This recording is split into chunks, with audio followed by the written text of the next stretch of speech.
l'incubation, là, d'entrer dans la tête des gens. Petite story time. Il y a 2 ans, j'ai commencé à rêver d'un homme. C'était trop intense pour que... Enfin, je trouvais que c'était trop intense parce qu'on s'est rencontrés qu'une seule fois. Le feeling était bien passé et tout, mais il s'est rien passé de fou, quoi. Et là, chacun a eu à faire sa vie. La personne, je la vois en rêve et tout, sans plus. Mais comme actuellement, je suis vraiment en train de faire ce travail-là, de me libérer déjà des ex ou des non-ex. En fait, l'année dernière, je me suis rendu compte que c'était trop. Genre, il commençait à avoir un attachement limite où je le vois tout le temps en rêve, alors que... Du coup, la première chose que j'ai arrêté de faire, c'est déjà arrêter de regarder ses snaps. Parce que, en fait, ce qu'il faisait, c'est qu'il m'envoyait des snaps. Il disait, ah, félicitations, il m'envoyait un truc ou je lui faisais une blague. Il venait me répondre un mois après. Je me suis dit, mais ça me frustrait un peu. C'est toi qui prends l'initiative d'envoyer un message à quelqu'un, mais derrière, tu réponds pas. C'est bizarre. Bon, bref, j'arrête de regarder ses snaps. J'arrête aussi de répondre comme ça instantanément. Peut-être que je sais pas, il veut jouer à quoi. À un moment, il fait ça presque tout le temps. Au départ, je pense pas encore à le bloquer. Parce que c'est pas moi qui viens vers lui. C'est vrai que j'ai les rêves et tout, où je le vois, où il y a des moments où je pense vraiment beaucoup, beaucoup à lui.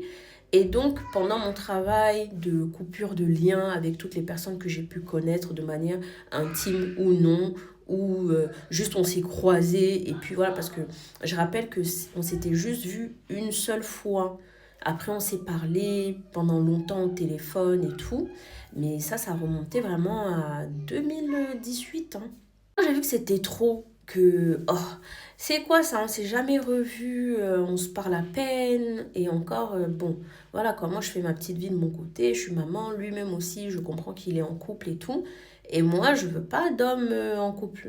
Les gens qui m'ont mis en side chick là, c'est vraiment parce que j'étais inconsciente. Maintenant que je suis consciente, je ne veux plus rentrer dans ce genre de petits jeux malsains où quelqu'un, tu sais très bien que tu es en couple, mais de temps à autre, tu viens tenter encore les gens qui veulent s'en sortir dans leur vie.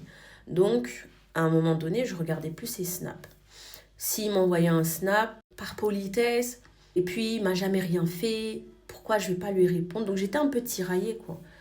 Sauf que je fais la première coupure de lien où je décrète à haute voix, parce que la parole est vibration, je décrète que nos liens là, c'est coupé. Cette année, c'est pas je le vois encore tout le temps dans mes rêves. Dernièrement, je le vois à chaque fois. Oui, tu peux venir me voir. Dans ma tête, je sais que il est en couple, il a des enfants. Donc, je ne veux rien avoir à faire avec quelqu'un qui est en couple. Je ne peux plus entrer dans ça. C'est pas possible. Je me rappelle d'un rêve où il arrive, il est immense. Alors qu'il m'a dit, ouais, viens, viens, viens. Je suis en bas. Je lui ai dit, ouais, bon, j'ai raccroché mon téléphone. Je me retourne, comme je suis en train de me maquiller là. Je me retourne, je vois quelqu'un, jusqu'à là, j'ai même eu peur. Je dis, oh, fais quoi lui ici là?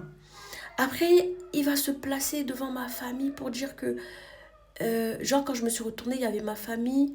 Et il commence à dire, oui, je veux la prendre en deuxième femme avec une excitation bizarre. Je dis, mais il a quoi? Et puis on sort. Je lui fais comprendre que non, en fait, deuxième femme, non. Non. C'est ça. Je me retrouve dans une barque avec lui. Je sais pas ce qui se passe. C'est un peu flou. La dernière fois, je fais des snaps. Enfin, je fais des snaps et tout. Où je retrouve un peu la joie de vivre. Je retrouve un peu de beauté. Je m'apprête. Voilà quoi. Je fais un peu la malin. C'est pas je vois. À peine je mets un snap, il est dessus. Je viens juste de publier, il est dessus. Je dis, mais lui là, il fait quoi même? Je fais le scan vibratoire. Voilà pourquoi la radiesthésie commence à me sauver de beaucoup de choses. Parce que je commençais vraiment à être très mal à l'aise. Très mal à l'aise. Dans le scan, il est dit que il a une intelligence très vive, que son esprit est très très vif et que il applique l'incubation sur moi. Je connaissais pas le mot du tout. Donc je dis incubation, c'est quoi? En gros, il entre dans mes pensées. Et comme lui, il veut pas faire le premier pas parce que c'est son ego qui est là, et il est conscient un peu, hein, ou il est très conscient même de ce qu'il fait. Parce que dans nos familles africaines, là, les choses qu'on a fini d'aller pratiquer, c'est seulement entre nous qu'on se pratique ça. Il n'y a personne qui se dit que, bon, on va devenir le prochain Bill Gates, on va devenir le prochain truc. Non, tout ça, c'est seulement chercher les femmes pour aller nourrir leurs égrégores de famille. Et comme je sors d'une phase où j'étais vraiment dans le désert, dans l'ombre et tout, je me reconnecte à ma lumière, je me reconnecte à mon soi, à mon âme, à ma conscience. Donc je sais que voilà, il y a vraiment de la lumière qui irradie et souvent le genre de femme comme moi, on va attirer des prédateurs. Eh oui, des prédateurs. Je finis de faire mon scan. Quand je l'ai bloqué, en fait, comme j'ai vu qu'il regardait, en fait, je sentais vraiment ce malaise.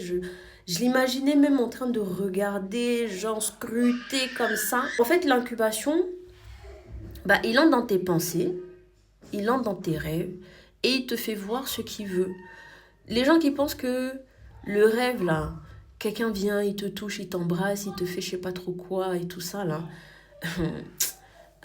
Le monde onirique, il y a les parties où tu vas avoir des rêves prémonitoires, mais il y a aussi des parties qui sont trop vraies, en fait. Tu sens la présence, tu sens que tu as des émotions. Comme le truc où je me suis retournée, j'ai eu peur, je me suis dit, même je l'ai senti. Je me suis dit, mais il fait quoi il fait quoi chez moi? Je t'ai dit, je descends pas. Tu veux quoi? Donc, faites attention à ceux qui semblent être accomplis dans leur vie parce que du scan, il est ressorti que il avait un vide intérieur qu'il essaye de combler en chassant. Parce que prédateur égale chasser des proies.